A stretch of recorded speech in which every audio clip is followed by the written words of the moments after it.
Many, if not most of you, know that I took up running a few years ago. It took me a long time to settle in my own head that I was, in fact, a runner.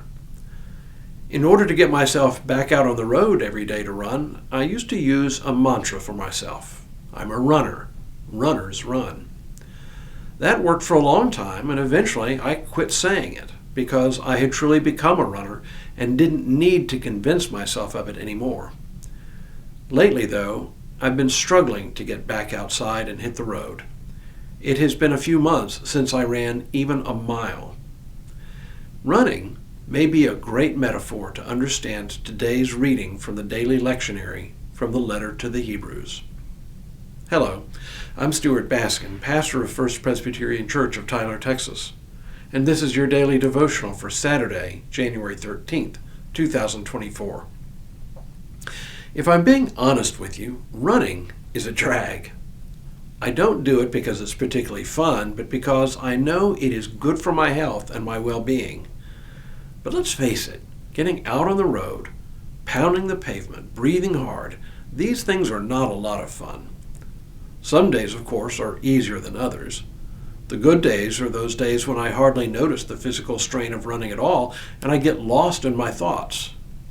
But many other days, I have to force myself to go the next 100 yards and pass a point on the road that I've picked, and then spot another goal up ahead, an electric pole, a mailbox, a parked car, and then continuing to that point, and so on. One of the tricks I've used to keep running is to register to run a race sometime in the future, usually 3 months out. I can almost always get ready for a 5K race in that time. At just a little over 3 miles, it's a short enough distance that I can work up to it fairly easily. Longer races, of course, require more months of training and building up distance and endurance. The longer the race, the more months of training required. And then comes race day. I don't know why I push myself so hard on those days, but I cannot help but try to run what's called a personal best time. But it turns out having a goal like that motivates me to keep running. Just about the time I think I cannot run another step, I look at my watch, see my time, and urge my body to keep running. And if I've done well, I cross the finish line, congratulate myself on a good running time, and I rest. Last January, I ran a 5K in Temple, Texas. I was in pretty good shape then, and it was a cool but not cold day, and except for the last quarter mile or so, it was pretty flat. I had a finish time in mind that I thought was ambitious, faster than any I'd run before. It would have been at least a minute faster than any race I had ever run. I know enough now to know not to start off too fast, though. Don't try to keep up with the folks who sprint out of the starting gate. Better to choose a pace and stick to it. At the halfway point of that race, I was a little ahead of my target pace, but still felt pretty good. But I knew what was coming. When I hit the 2-mile mark, I started to get tired.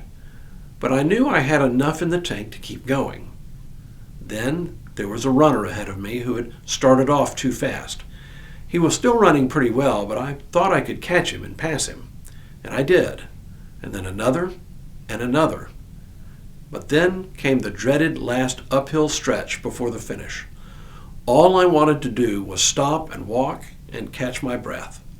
But I dug deep and kept going. Then the finish line came into view, and after what seemed like forever, I crossed the line. Then I checked my time, and I was stunned. I had beaten my previous personal best not by a minute, but by a full 2 minutes. I had intended to finish the race in under 25 minutes. I finished it in under 24. As tired and out of breath as I was exhilarated. As I walked and rested, I was filled with a sense of deep satisfaction. I knew I had earned my rest. I often compare Christian discipleship to running. There are times when it's easy, but there are also many times when it can be just a grind.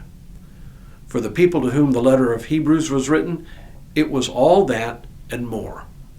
Christian discipleship had become not a joy, but a burden. It often put them at odds with neighbors and even with friends and family. It set them apart in ways that were often uncomfortable. Those occasional highs, those mountaintop experiences, only carried them so far. They needed something else to keep the faith and maintain their faithfulness to the gospel. Here's what the writer of the letter to the Hebrews tells them in urging them along, comparing them to the children of Israel, who, having come out of Egypt, never made it to the promised land because they decided they needed a golden calf, which they could see, to worship rather than an unknown God they could not see. He says, "Therefore, while the promise of entering his rest is still open, let us take care that none of you should seem to have failed to reach it. For indeed, the good news came to us just as to them. But the message they heard did not benefit them, because they were not united by faith with those who listened. For we who have believed have entered that rest." Sometimes Christian discipleship is easy and everything just works out well. But other times it's hard. Maintaining the faith and keeping faithful to God challenges even the best of us.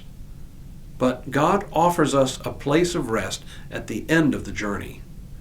The message is, don't give up. Don't give in to the temptation to give up on the race or to quit training. There is a place of rest at the end. And even if you stop for a while, you can always start running again. When we return next week, the writer makes a critical move in introducing Jesus as our great high priest. But for now, may God continue to bless you and keep you in all that you do this day and in all the days ahead.